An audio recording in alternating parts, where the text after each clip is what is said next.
noite. Eu queria primeiro pedir desculpas que eu estou afônico. Vou ver se eu consigo ter voz suficiente para pelo menos cumprir a minha função, né? E eu queria não só parabenizar a comissão, como também agradecer a gentileza de ter convidado para fazer a apresentação de Jean-Marc Besse. E eu vou, então, falar brevemente o currículo do professor, que é bastante grande, eu espero não tomar muito tempo da conferência, né?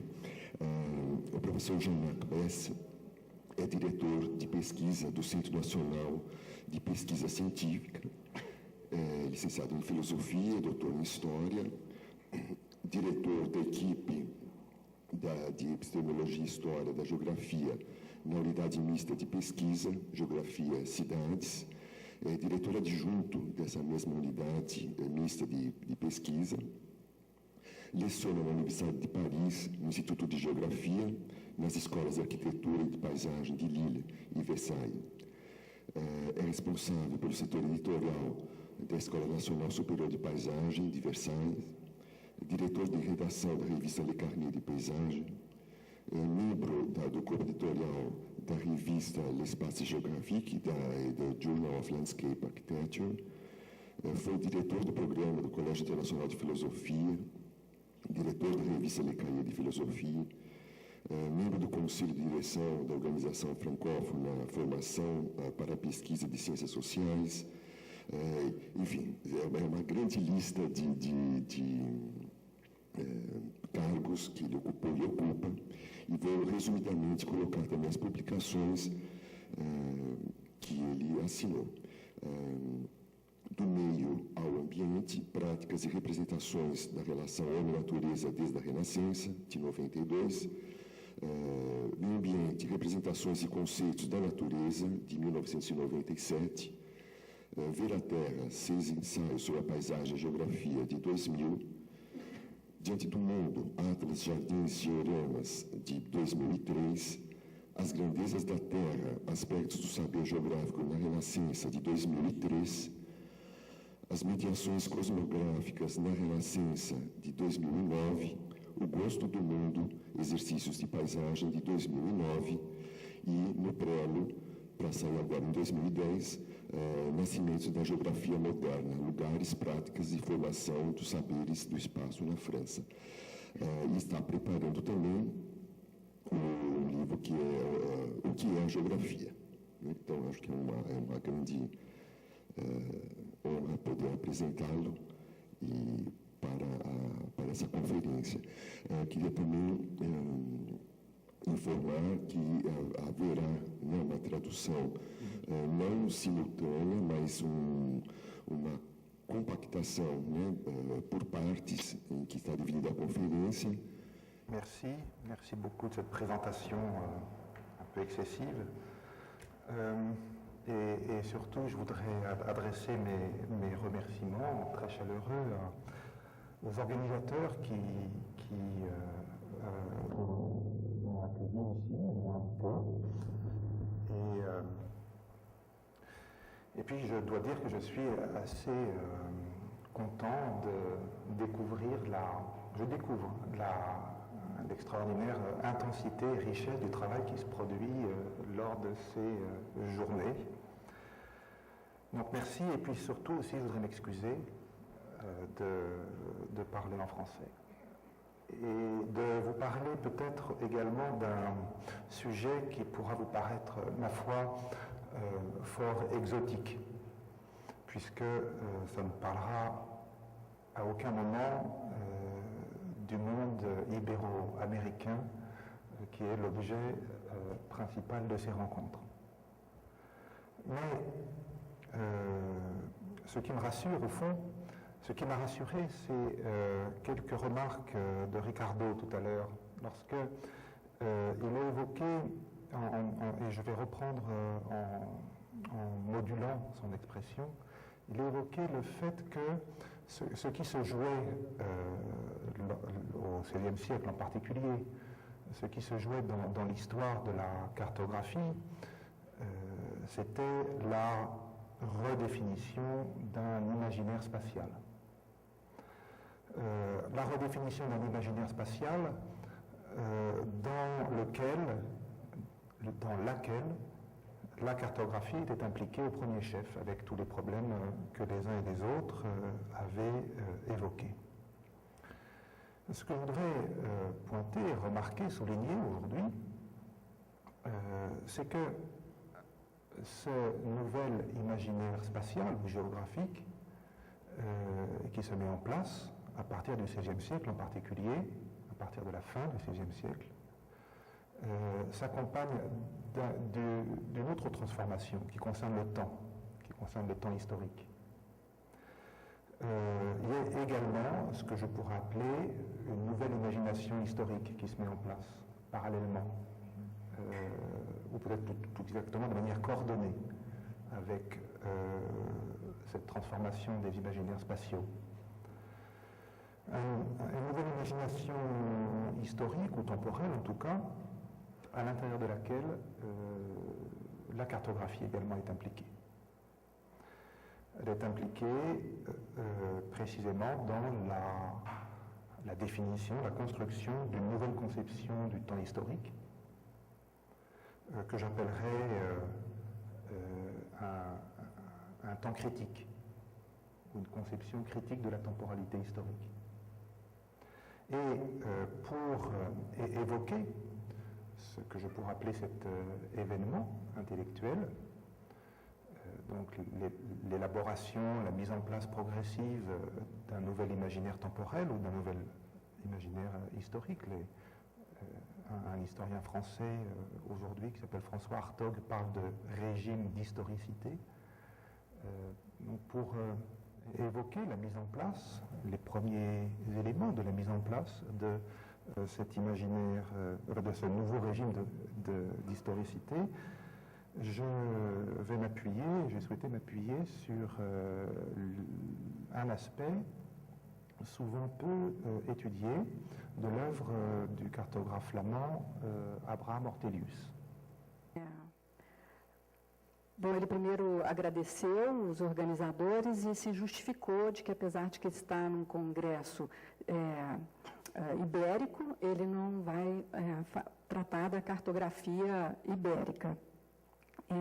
Na verdade, ele está evocando um conceito que é a redefinição da imaginação espacial, né, e é esse conceito que ele vai trabalhar, e que ela tem uma dimensão muito importante, né, de uma nova imaginação histórica geográfica, que é acompanhada de uma transformação também na concepção do tempo histórico. E nessa transformação desse imaginário histórico geográfico, a cartografia ocupa um papel importante, porque ela fornece uma dimensão crítica, né? E essa transformação nesse imaginário histórico-geográfico, nessa categoria que ele chama dessa temporalidade, dessa transformação, ela é uma elaboração progressiva. E ele, então, evoca o François Hartog, que é um historiador francês, que fala de um novo regime histórico. E para trabalhar, então, esse novo regime histórico, ele vai tratar exatamente da obra de um cartógrafo flamengo muito conhecido, que é o Ortelius. Bien entendu, ce qu'on retient souvent de l'œuvre d'Ortelius, c'est le Theatrum Orbis Terrarum. Et bien entendu, cet ouvrage a assuré à Ortelius, dont vous voyez ici le frontispice, a assuré à Ortelius une notoriété et une prééminence indiscutable dans la cartographie de la fin du XVIe siècle, une prééminence qu'il partage toutefois avec Gérard Mercator. Ortelius a mis longtemps, a mis plusieurs années à réaliser ce Theatrum Orbis Terrarum. Il a rassemblé des dizaines de cartes dont il a unifié les formats, les échelles, les modes de projection. Il les a en partie redessinés. il a mis au point ce qu'on pourrait appeler une nouvelle formule cartographique, mais je ne vais pas développer ce point. Mais l'ouvrage d'Ortelius, vous le savez, rencontre un succès immédiat. C'est un ouvrage pourtant qui est coûteux. Il connaît de multiples rééditions, une trentaine au total, 3 la première année, ce qui est considérable. Et progressivement, les cartes sont mises à jour, le nombre des cartes est augmenté puisqu'on passe d'à peu près 70 à peu près 121 cartes. En 1573, Ortelius reçoit le titre très honorifique de géographe de Philippe II. Et vous voyez, toute une série d'éléments qui vont assurer à Ortelius sa prospérité et qui surtout le place au centre des réseaux de la circulation des informations et des documents dans la géographie de la fin du XVIe siècle. Bom, então ele começa dizendo que os historiadores conhecem muito bem o Abraham Ortelius, mas principalmente pela sua obra O Theatrum Orbius Terrarum. Né? E é sem dúvida que essa obra colocou esse humanista, né, de Anvers, no centro proeminente da geografia do século XVI, que algumas vezes ele divide esse título com Gerard Mercator. Essa obra foi resultado de um trabalho de muitos anos, nos quais Ortelius colocou junto uma dezena de cartas, das quais ele unificou o formato, as escalas, os modos de projeção e as redesenhou em parte, o que lhe fez lhe deu um renome muito importante. Está ali a folha de rosto, né, a página de rosto dessa obra. Essa obra ela encontrou um resultado, um sucesso imediato muito rápido, né? Ela teve um total de 30 reedições, sendo 3 só no primeiro ano, que é surpreendente, e ele foi aos poucos aumentando essa obra, que começa com 70 cartas e chega a 121, e graças a isso ele foi denominado em 1573 primeiro geógrafo de Filipe II. Né, e isso assegurou a ele um renome muito importante e o colocou no centro de uma rede de circulação de informações e de documentos geográficos na segunda metade do século XVI.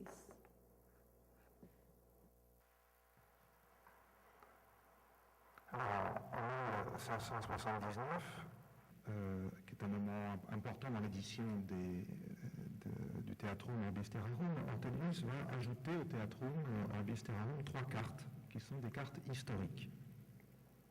Ces 3 cartes sont accompagnées de textes explicatifs, et elles sont placées à la suite du Theatrum.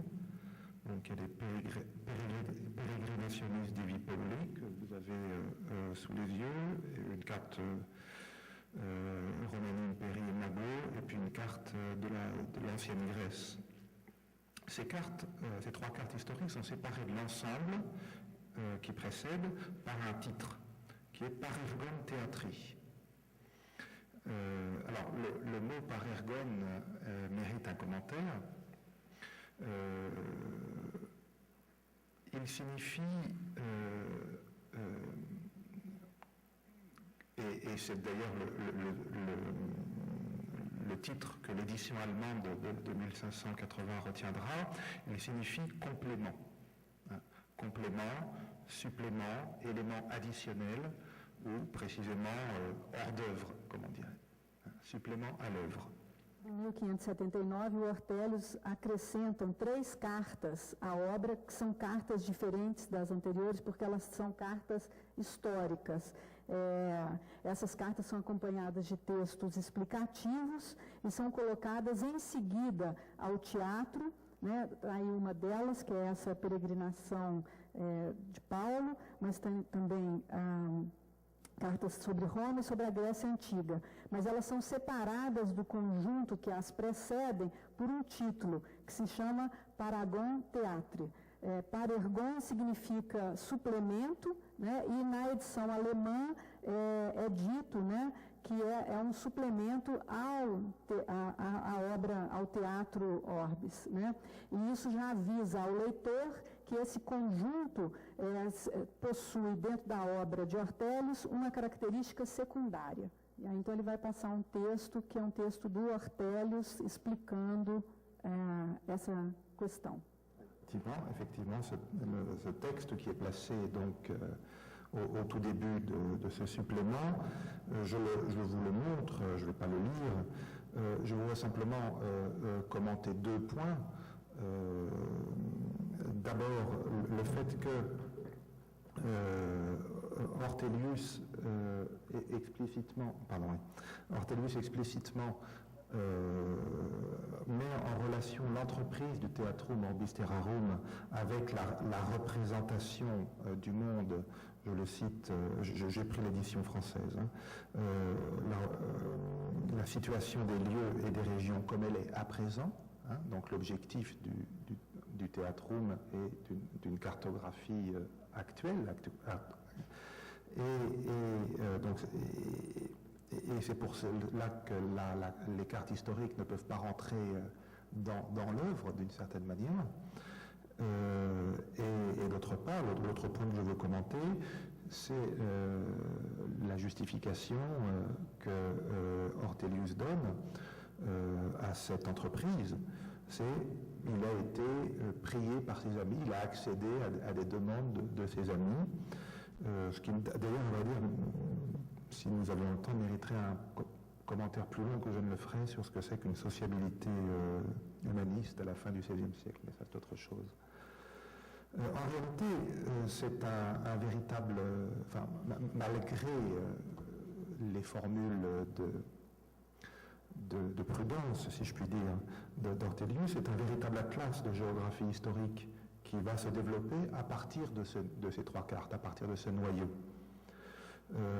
Donc, à la faveur des éditions successives du Theatrum Orbis Terrarum, sous la forme d'adimanta, d'addition, Ortelius va ajouter de nouvelles cartes historiques, il va corriger également, il va les remplacer, ce qui fait qu'en 1595, qui est la dernière édition qui est supervisée conçue, si je puis dire, par Ortelius lui-même, le recueil contient 30 cartes et 2 vues. Et le processus d'amplification ne va pas disparaître avec la mort d'Ortelius en 1598, puisque l'édition du Parergon de 1624, qui est réalisé par le gendre de Christophe Planta, qui était l'éditeur et l'imprimeur d'Ortelius. Donc cette édition de 1624 contient 39 cartes, 3 vues et 2 planches, selon un ordre d'ailleurs qui n'est plus celui désiré par Ortelius. Mais ça encore, c'est un autre problème dans lequel je ne vais pas rentrer.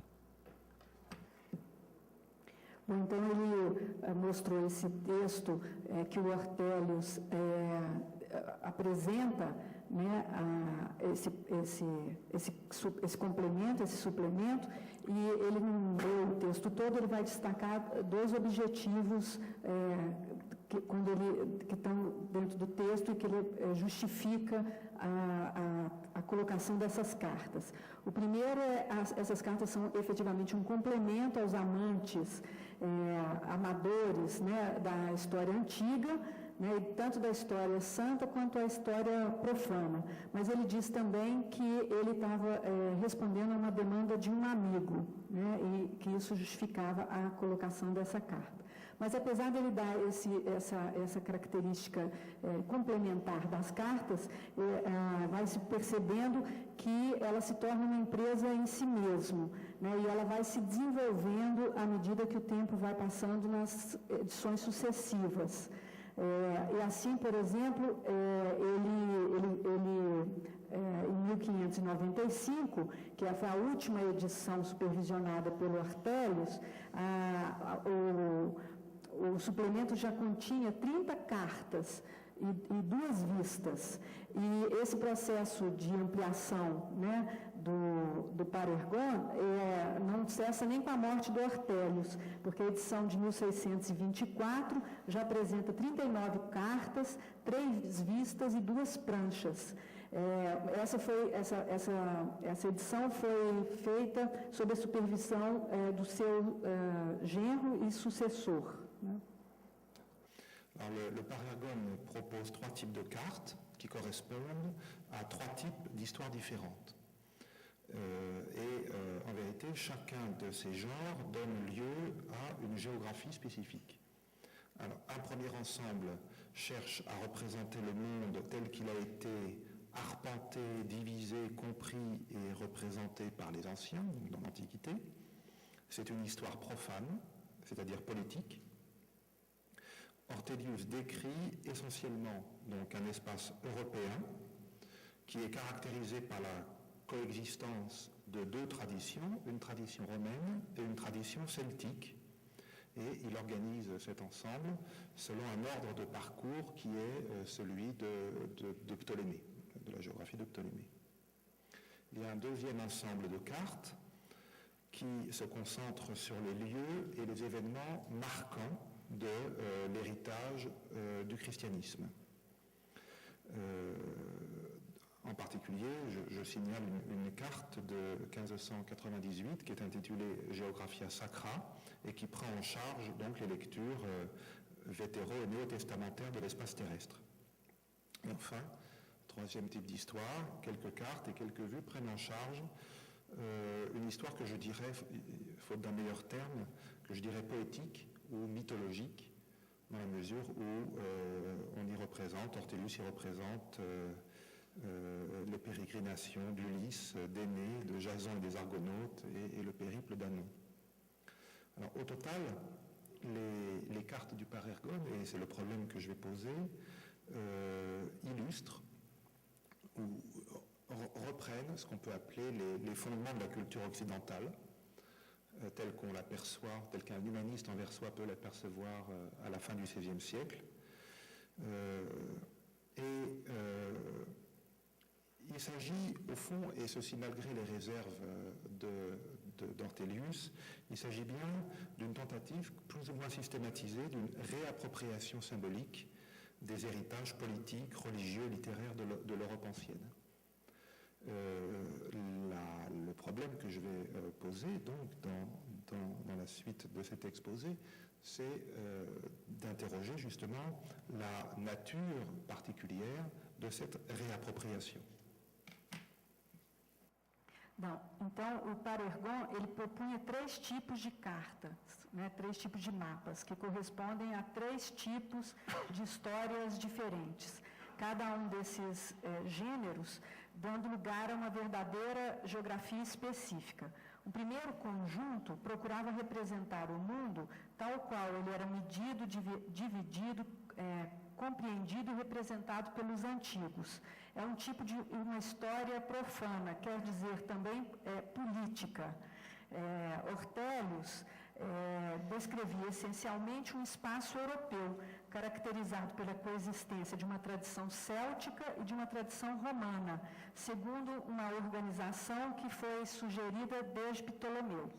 Um segundo conjunto de cartas se concentrava nos lugares e nos acontecimentos marcantes da herança religiosa do cristianismo.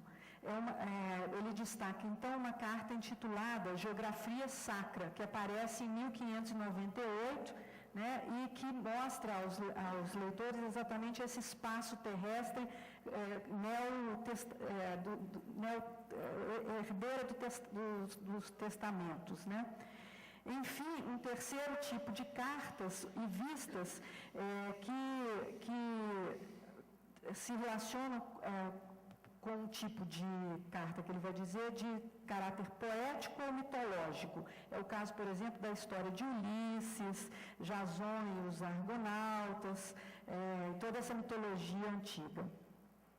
Segundo Jorge Toliat, o Par Ergon ilustrava os fundamentos da cultura ocidental, o mundo antigo em toda a sua extensão histórica, desde os tempos heróicos até a unificação da Roma imperial e a cristianização.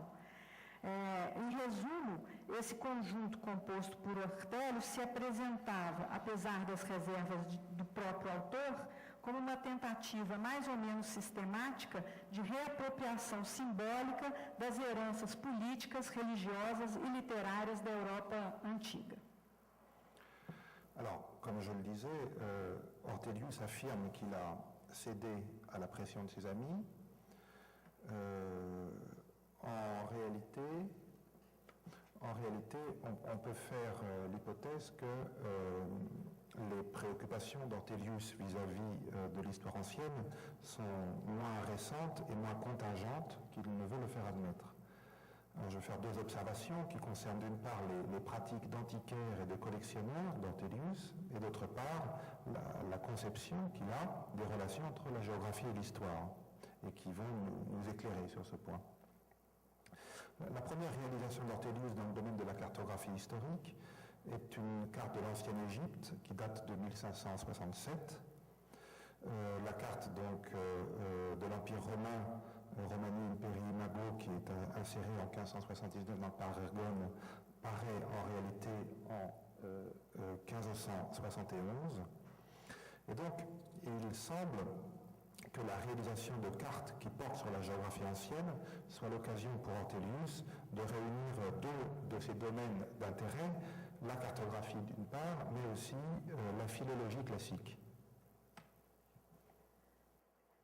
Apesar de Ortelius afirmar que ele cedia à pressão dos seus amigos, na realidade pode-se colocar a hipótese que as preocupações de Ortelius a respeito da história antiga, na verdade não era tão recente assim como ele queria fazer parecer. Algumas observações concernantes às práticas de antiquário e de colecionador de uma parte e à concepção das relações entre geografia e história de outra parte, que estavam presentes nele há bastante tempo, podem facilmente nos convencer. A primeira realização de Ortelius no domínio da cartografia histórica, a Carta do Egito Antigo, sem título, data de 1567, e a Carta do Império Romano, que a imagem está ali, foi inserida em 1579, no Paragon. Na verdade, ela tinha sido produzida em 1571. Parece que a realização, portanto, dessas cartas de geografia antiga davam a ocasião, permitiam que o humanista, que o Ortelius, reunisse dois domínios que ele tinha interesse particular, a cartographie et la philologie classique. Mais ce que je voudrais dire rapidement, ce que je voudrais rappeler peut-être, c'est que pour ses contemporains, pour les réseaux d'humanistes auxquels il appartient, Ortelius a une notoriété qui ne repose pas uniquement et peut-être même principalement sur le Theatrum Orbis Terrarum. Il est surtout connu pour ses activités de collectionneur, de marchand et d'antiquaire. Ortelius transmet, reçoit, échange, vend, achète les objets les plus divers, et pas seulement des cartes et des globes. Lorsqu'on regarde sa correspondance, on observe que cette correspondance est remplie de demandes et d'offres qui concernent des médailles, des objets d'antiquité, des pierres, des fossiles, des livres, des catalogues, des manuscrits, des dessins, des inscriptions, des lettres autographes, dont il fait d'ailleurs collection, et des informations les plus diverses. Je prends quelques exemples en allant très vite, que je prends de la correspondance, et qui illustre en quoi Ortelius est profondément impliqué dans la vie intellectuelle, si je puis dire, de son temps, et artistique de son temps. Donc en 1580, Georg Braun lui demande une édition latine des vies de Vasari. En 81, on l'interroge sur des livres de perspective. En 1593, Joris Hofnagel envoie des pièces à Ortelius et veut recevoir en échange des dessins de maîtres néerlandais, dont je ne vais pas donner le nom parce que ce serait trop long. Ortelius donc est profondément impliqué dans le monde artistique de son temps, dans le monde flamand. Il entretient des relations d'amitié et de travail avec Pierre Bruegel, avec Joris Hofnagel, avec Lucas de Hern, avec Cornelius Cort, Philippe Gall et un certain nombre d'autres artistes qui sont importants dans les Flandres de l'époque. On sait par ailleurs qu'Ortelius a acheté à Bruegel plusieurs œuvres, parmi lesquelles une grisaille intitulée La mort de la Vierge, qu'il ne quitte jamais en réalité, et on sait par ailleurs qu'il a constitué une collection de dessins et de gravures de Van Eyck, Schongauer et Dürer en particulier. Il faut savoir que la collection, je l'ajoute, d'Ortelius, les deux collections de gravures de Dürer d'Ortelius sont encore, on va dire, plus ou moins disponibles dans certaines bibliothèques difficilement accessibles.